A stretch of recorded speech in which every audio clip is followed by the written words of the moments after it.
Hey, what's up guys? Welcome to another video in which we are going to learn about Java buffered output stream class with the help of examples. So guys, the buffered output stream class of the Java IO package is used with other output streams to write the data into a file using bytes more efficiently. So guys, as compared to file output stream, the buffered output stream class will be more efficient since it uses an internal buffer. So let us check the working of the buffered output stream now. The buffered output stream maintains an internal buffer of 8192 bytes. So guys, basically this is the internal buffer where the content will be stored temporarily and the disk IO operations will be reduced using this internal buffer. Now during the write operation, the bytes are returned to the internal buffer instead of the disk. Once the buffer is filled or the stream is closed, the whole buffer is returned to the disk. So guys, basically the write operation between the program and the disk is reduced over here since we are using the internal buffer of 8192 bytes over here. So as I said, the number of communication to the disk is reduced. This is why writing bytes is faster using buffered output stream compared to any other output stream class. So guys, let us check this with the help of examples. We are going to see different methods of buffered output stream and we are going to write the content into the file using the program. So let us move to Eclipse IDE. So over here we are going to initialize an object for buffered output stream.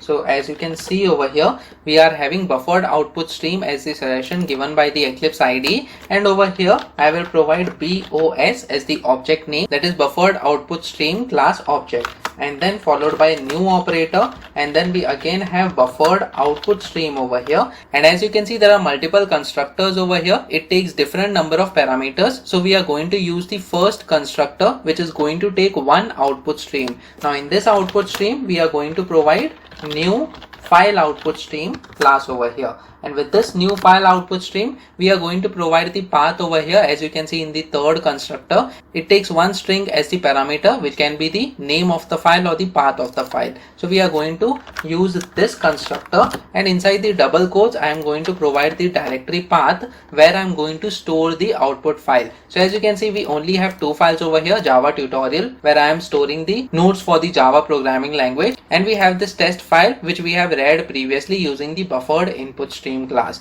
Now we are going to copy this directory path over here. So I'll just copy this and paste this over here. Guys, remember there are double backslashes over here in order to escape a single backslash. So in Java we have to use double backslashes in order to provide the directory path. And now over here at the end I am going to provide the file name, that is output.txt. So we have provided output.txt, and then we will end the line using the semicolon. Now guys, what we will do is we will use this BOS, that is the buffered output stream object, in order to write the content into a file. Now before writing the content, let me just define the content first. So we will have string data, and I will provide this is a test line as the content of the file, and then followed by semicolon. So guys, this content we are going to write into a file using the buffered output stream object. So what we will do, we will have BOS followed by dot, and then as I have told you, we have this write method in order to write the content into the file. So we can use this write method over here. Write method is being suggested over here, and you can see the first method that is taking one parameter, that is the array of bytes. So we are going to use that method over here, and we have to provide the array of bytes. Now how do we convert this string data to the array of bytes? We can simply put data dot get bytes over here. So this will return, as you can see, it is returning the array of bytes, and the same can be provided to the write method.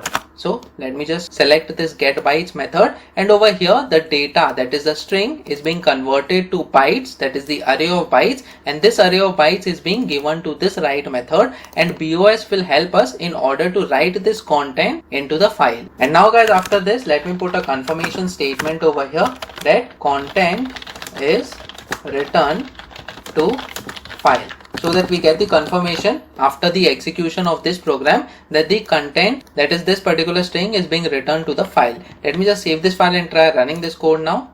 So guys, we are getting the error over here. What is the error? It says IO exception cannot be resolved to a type. So basically this was the program from the last video that I forgot to remove, and now over here we are getting another error. That's because we have not surrounded this IO exception using the try catch block. So the first option, that is add throws declaration, I will provide that, and we have the throws IO exception on this method, that is main. Now guys, let me just save this file and try running this code since the errors are gone now. So as you can see, content is returned to file. So basically we should have this file over here, that is output, the name that we had given in our program, inside this directory path. So if I open this, there is no content that is being written in this file. So guys, let me check why it is not written. So it may be because we have forgot to close the connection. The close method, it is used in order to close the buffered output stream. So let me just try closing this connection over here. We will say BOS, that is the buffered output stream object, followed by dot, and we have the close method over here. Now let me just save this file and try running this code now. So we have content is returned to file. Let me check opening this file output.